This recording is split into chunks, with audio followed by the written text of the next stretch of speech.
Today we are gonna master a basic scone recipe, and the cool thing about this recipe, you guys, is that you can put any type of mix-ins in.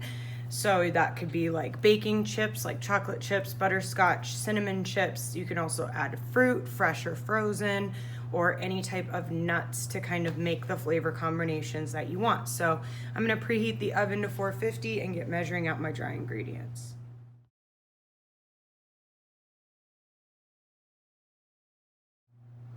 For the next part, that's similar to our biscuit recipe, our pie dough, that type of stuff, we're gonna grate in a whole stick of butter. Only things I want you to be careful of here, make sure that you're using the large side of the grater and make sure that you're watching out for your fingers.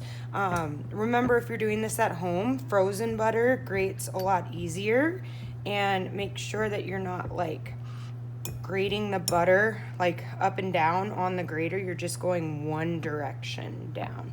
That's going to create a better separation of all that butter there. All right, we're going to finish that out.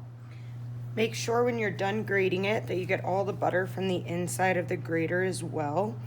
Okay, now it's time to coat the fat in the flour. So I'm going to start by tossing my butter in the dry ingredients so that it gets coated. That way it won't stick together very much when I do this milling technique, where we're just going through with our fingers and rubbing our thumbs against the backs of our fingers there to make sure that it's all staying nice and separated. What kind of a mixing method for a quick bread is this when you cut the fat into the dry ingredients and then add liquid?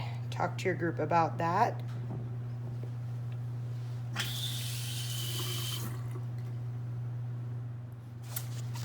So, yet another Stubbs Food Cam fail. I was recording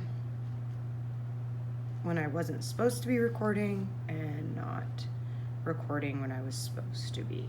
So, you probably left off at grating the butter in. After that, we drizzled in our heavy cream, used a fork to combine, and then I added about a cup of fresh blueberries. And now I'm gonna show you how to cut these into triangles if that is what you'd like to make. So I'm gonna use a sharp knife. I'm gonna make sure that I get my scone dough either into a circle or into a nice rectangle, okay? If I'm going to do a rectangle cut, I'm gonna cut down the middle, okay? And then I'm gonna make diagonal cuts for the first one, okay? And then straight across to get another triangle.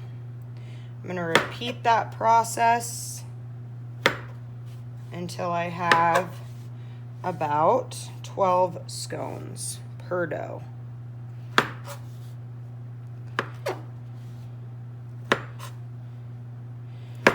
If I would do this again, I probably wouldn't use as much blueberry, but I'm sure it's gonna be delicious.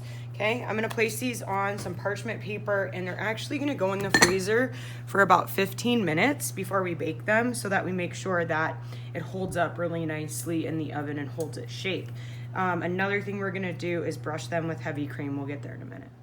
These are going to go in the freezer for about 15 minutes, and then we will finish them by brushing them with some heavy cream, topping with a little sugar if you'd like, and then putting them in the oven. Now, it depends on the size you make for bake time, and we'll talk about that in a minute. All right, got a little bit of heavy cream here. Just gonna brush each one of these. You wanna make sure they're just spaced out a couple inches apart. Okay, so heavy cream, like an egg wash, can be used as a coating agent in baking. Just adds like a flavor, adds some browning as well. So you just wanna make sure you brush each of those really good. And then I'm going to set a timer for about like, I don't know, anywhere from like 12 to 15 minutes.